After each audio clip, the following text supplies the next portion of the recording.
Ian, we got voice messages to go through. Oh, we do. We love when you go to anchor.fm/the CU podcast and you leave us messages, little ditties. Here's the first one. Here we go. Hey, Pat and Ian. Sean from Youngstown, Ohio. Knowing that you recently covered the Sega Master System, I was just curious as to your thoughts for bad second and third generation console iterations. Like, I know the Sega Master System 2 was terrible. What are your thoughts on second and third generation console iterations for retro consoles? I just like how you guys keep it up. I just like how he said terrible. Like, Yeah. he must have personally experienced that the way I did. So the Master System 2, don't like it. Gets rid of the card port. Gets rid of the card port. It looks really weird. The bubble top. It just all the sexy form factor of the Master System is gone. Yeah, it's just a blob. Color scheme is gone. I'm one of the few people, and I have always said this. No composite out on the Master System 2 as well. Oh, yeah. I forget that. I have always said this. I hate the NES top loader. I think it's a hunk of shit. No composite out in that either. No composite out. Every single one of them has fucking jail bars. I hate that system. I don't go, oh, I felt like there was 3 that Nintendo modded for AV composite. No. Stop with that. Yeah, stop. Does not count. The Super Nintendo Mini, people like to call it now, the Super Nintendo 2, also hate that. I don't hate it. I just don't think it's as good as the original. It just seems flimsy. The power button's flimsy. It's just this shell. There's no power light, which I hate when I'm testing systems out. That's a point. Yeah, but at least it's the same guts, unlike the Genesis 2 and 3, which changes the fucking entire console. Genesis 2, I don't hate as much as the Genesis 3, but the Genesis 3 is absolute dog shit. That was mass-produced by, I believe, Majesco. Yeah, didn't the 2 release replace the FM synthesis or change something up with that? Or I forget. So there's audio differences. I don't think it's a massive difference, but someone will definitely correct me angrily in the comments. But I don't like the way I just don't even like the way it looks as much. And there is something about certain first model Genesis systems that I believe are supposed to look better when they display on TVs. Oh yeah, you want the very first one. I think it's the very first one that says like 16-bit or high def system or something. Don't get me started on that second edition of the Fairchild.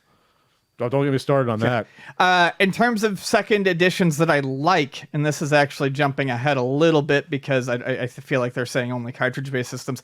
I actually think the PlayStation 1, the second model of the PlayStation 1, the one that was actually called the PS1, the little white one, I think that's cute. Okay. I like that. Do you count that as a second? Yes. Yeah, it's absolutely a second iteration. It's a redesign. I like the PS2. I like the PS2 Slim. PS2 Slim is one that a lot of people really like, and I could take it. It's adorable. It's so small. I can take it or leave it. Yeah. I don't hate the fat one. I don't hate the skinny one. So yeah, I guess that's how I feel about those second iteration systems. Hello, Pat and Ian. Brent from Whippany, New Jersey. Whippany! A quick appreciation to Pat for putting out a podcast every single week, going back to January 2019 when you switched to the weekly releases.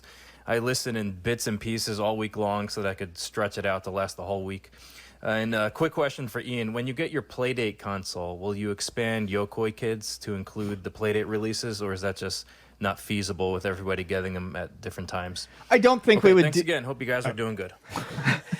I don't think we would expand it to Playdate. Yokoi Kids, we have a lot of fun with it. One of the main reasons we chose Yokoi, we do the Game Boy stuff, though, is because it's easily accessible for everyone.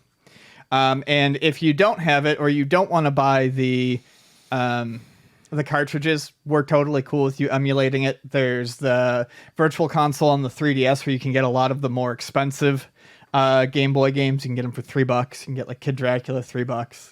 Venging Spirit, $3. Got a flash cart? Tumble Pop, $3. Use a flash cart. We don't care. There's no real way to do that with. You're not throwing out of the boys club. The Playdate. I think the Playdate's going to be cool. I like the Playdate. I'm sure I will talk about the Playdate with other people who have it, but I wouldn't want to use that as the focus for a club like that because the whole point of Yokoi Kids was to get as many people involved who wanted to for no money. And there's no way to do that right now with the Playdate. You need that unit. Damn, I wish I got the first batch. We could have done a weekly topic on that. I missed out by like 20 minutes. Indeed. It's like grocery shopping.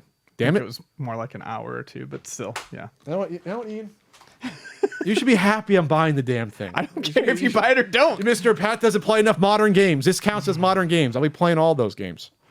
Okay, next one here. Hey, this is Matt from Rochester, New York. Not far. Question for both of you. Rochester. When did you start to realize your friends from childhood weren't so friendly, i.e. the Kevins, the Aarons, the Jeffs, and the Billies? Ian, Billy. Since you don't work at Luna anymore, will we hear any more tales from the game store now that you don't have to worry about any incidents? As always, let's go Buffalo. Is your last day this weekend? Yeah, this Saturday. So we will talk about that next week. I don't know if I will necessarily bring back Tales from the Game Store as a audio topic, but I might bring it back somewhere. What was the first question? Somewhere. Shit. Where can you bring it back then? When did you realize your friends from childhood weren't your friends? Oh, high school. It was high school. And it was, that sounds negative, but it wasn't all negative. It was me realizing that I did not like to be around certain people because they were jerks. I realized that I didn't, in high school, I very much began to realize that I was not a person who required a lot of social interaction. I kept acting like I was in middle school and in early high school because, everyone hangs out and everyone does stuff, but I just don't need all that. And I realized that certain people were jerks, and also going out and going to raves, and even though that introduces you to a lot of jerky people, going out and doing stuff outside of school in my neighborhood, starting in the middle of high school, introduced me to people who I really truly got along with. And it wasn't like I realized, hey, you no longer have to pretend like you get along with this person just to have something to do. There are people out there that you genuinely vibe with, and you can go and hang out with those people. So yeah, I think high school was where I realized that maybe a lot of the friends I had weren't really my friends, and I really started to shut them off by junior year, or by senior year. I still had a couple of friends, but most of my longtime friends from school, I was just like, this is not worth the hassle anymore. They're all jerks. I don't have a similar sort of arc, I guess. I didn't have a lot of friends in high school, close friends. I had 2 friends in high school that were close. One was from grade school. Then by senior year, they both left the school for different reasons. So I had like no close friends my senior year. Yay. I wasn't depressed, but I still was friendly with people, but no one lived close to me. Sure. Because I had a high school that like people came from, some people were bused like 50 miles a day to go to my high school at the time. But Kevin, real quick, who was one of my closest friends since 2nd grade. First time I played the NES was again in Kevin's basement on his console TV on the ground. With at the wet bar was a steak with mashed potatoes and peas while Kung Fu was paused on the screen. One of those things you never forget. You never forget those experiences. I found out like in 6th, 7th grade, he went to there were some parties that kids, even when you're like 13, you got invited to parties, 12, 13. And I found out that he was making fun of me at that party. He was doing like a dance and making fun of me. And I approached him about it, and I found out. I was like, why did you do that? He's like, it was just in good fun. I was like, that's when I realized you don't do that if you're someone's friends. You don't fucking do that you don't try to get over on someone if they're your friend. So, fuck you, Kevin. Jerks. We weren't the same after that, obviously. Can't imagine doing that to an actual friend. Hey, Pat and Ian, it's Sean from Milwaukee, Wisconsin. I'm looking for any ideas that you guys might have about setting up a local gaming group for a Parks and Rec department. I'm trying to set up something in Milwaukee. A lot of the places around here, like our local barcades and lounges, are pretty good, but I feel that you're always obligated to buy something when you go there, and I don't really think it does a great job at fostering community involvement, especially in the retro and the modern gaming scene. I have some ideas of maybe like doing a Mario Kart tournament or a Smash tournament. I even had some ideas of maybe doing like a video game of the month club, kind of like a book club thing. But I'm looking just for some other ideas that maybe I might be missing out on. That's a great idea. It depends on what your goal is. You want to be informative? You want to do edutainment? Do you want just people to have a good time? I would sort of lean on, if you wanted to be edutainment, maybe you focus on a different console each time and make it like, do like a short back history and have like some of the good games on that. Sure. And do like that. And then, and I think even if like they're younger kids that never played before, kids like to learn. They're sponges for this stuff. It might be interesting to walk them through consoles they might never have heard of. And be like, oh, that's interesting. Oh, maybe like you start with like, 1 week you do the Genesis, 1 week you do the Atari. They can like, oh, look, it's only one button. And they get do a month by month, I think. But yeah. Yeah, something like that. And you can sort of like teach them about the history of an entire entertainment medium. That's it. Well, you got any thoughts? What should the kids do? No, I think honestly, I think he's got a good. I hate to not offer any advice. Your idea is good. I think his ideas are fine too. I feel like the easiest way to get people into a video game group is to start with something that everyone knows. You start with Mario Kart, and it does oftentimes happen to be Nintendo stuff. You start with Mario Kart. You start with Smash Brothers. You use a fighting game everyone knows. You start with something like Street Fighter 2, and that gets people into it. And once people are into it, then you can start introducing them to slightly less known games. And I, as a person who has been part of running a Game of the Month club for a few years now, it really does generate chat. There are months where we don't talk a lot, but then there are months where we really do spend a month talking about the game and how to get better at it and stuff like that. So I think all of those are good ideas. Hey guys, Ian. Do long load times and constant updates turn you off from gaming sometimes? And question for Pat, what's your favorite item on the menu at Friendlies? Thank you. There's only ice cream at Friendlies. Like, no one ever talks about the food at Friendlies. Yeah. So you don't go to no one cares about the chicken tenders. You don't go for the mott sticks or the burgers. I remember them being decent, but like no one goes for that. Yeah. Peanut butter cup sundae. Come on. Kill me. What was the first question? I forget. Oh, long load times. Long load times. Sorry, I started thinking about ice cream at Friendlies. Long load times. Updates, constant updates do bother me. If every time I turn on a fucking system, I have to get an update, or if I have to update the game, or if Pat presses the button again. But load times have actually never bothered me. I can wait 60 seconds. I play a lot of PC Engine. I play a lot of PC Engine CD. I mean, it's what I do. I don't just collect it to look at it on a shelf. I play this shit all the time. And those load times are not always great, and it doesn't really bother me. Ian, you yellow Sega selling game peddler, I'm calling you out. This here's Toy, maker of that there animated Tales from the Game Store. Pretty sweet. Now, what's this I hear about you quitting Luna? That ain't an option. We need more Tales, not less. If you're quitting, I want to recommend a new series. Ian's Tales from the Grain Store. Now picture this. There you are washing the spittoon. When in comes Perilous Pete wandering in wearing his old bib suspenders over one arm.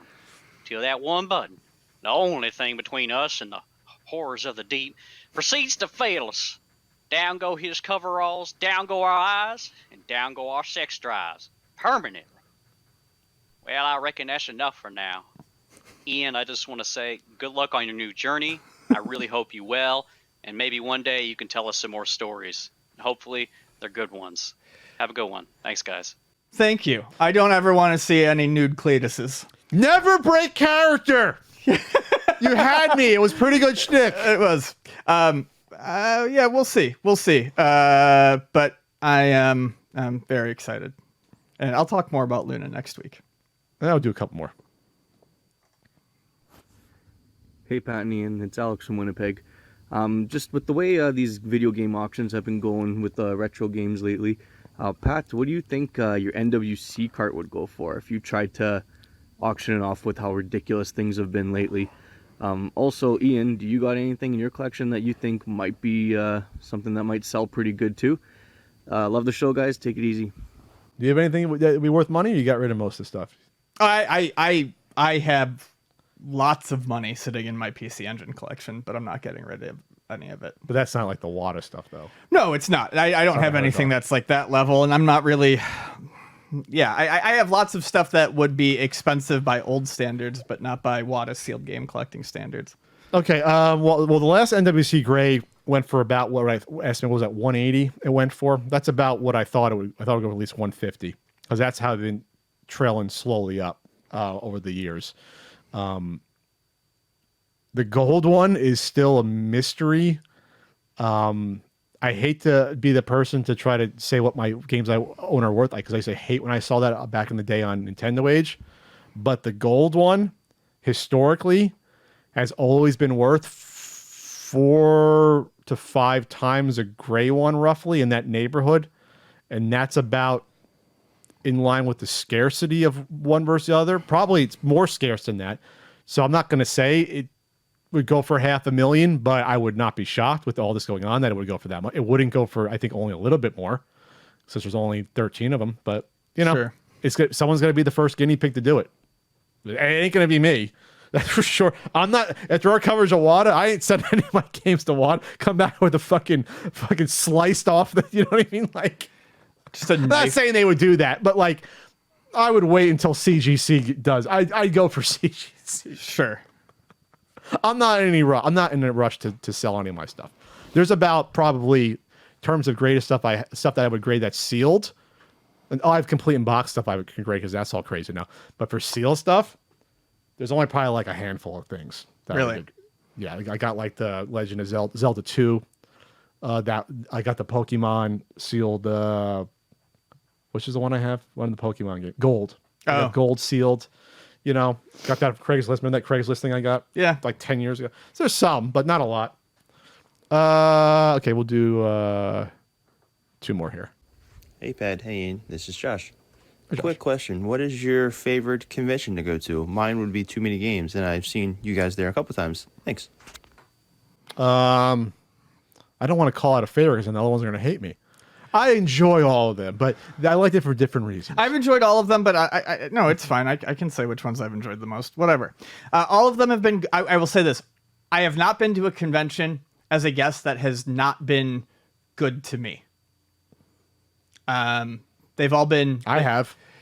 They've all been pretty stellar to me in terms of the conventions that I really like. I love PRG. It's no lie. I love PRGE. I love Portland. I love going to Portland. I love everyone that I see there. I love how that convention is run. I love all the pinball machines. I just think it's a really great convention.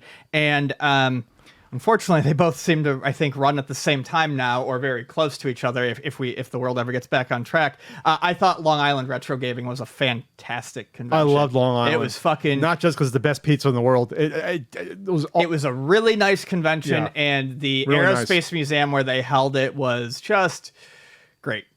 Love Sure. both of those conventions to death. No, yeah. Long Island, Too Many Games is great. I mean, Too Many Games has treated me well. AVGC treated me well. SoCal over here. SoCal treats me fantastically. That's Syracuse. one that I can't. I mean, I've only been to 2 of those, and they've both been in different spots. But both SoCals I've done have been great too. The one in Syracuse, Retro Game Con. Maybe one day you can go back to Northern New York with me for that one. That one's not happening this year. They canceled it. Obviously, Portland. Portland is like, you see everyone at Portland. This is why I like it for the Yes. most part. You see everyone that you only text and tweet at every year. You see everyone. It's almost like a reunion. Yeah. Which is why it's such a shame. No, it is. It's a big one. Which is why it's a shame that for 2 years in a row we don't have it. Like, Yeah. it's gonna be 3 years between them. I know. Is that kind of weird? 3 years. It's almost that's a huge amount of time. We'll only have so many spins around the sun, as Frank says. Well, they don't have a huge amount of them. So like 3 years is a long freaking time. God, I wish there was PRG this year.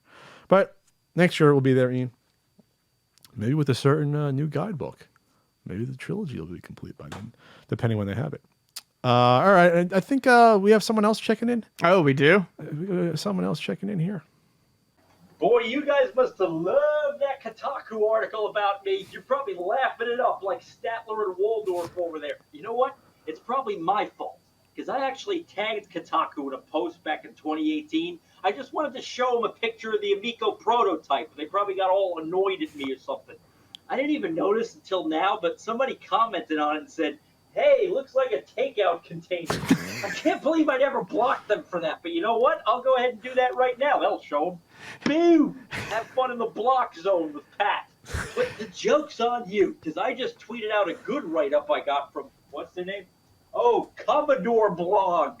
Who needs Kotaku when I have Commodore Blog?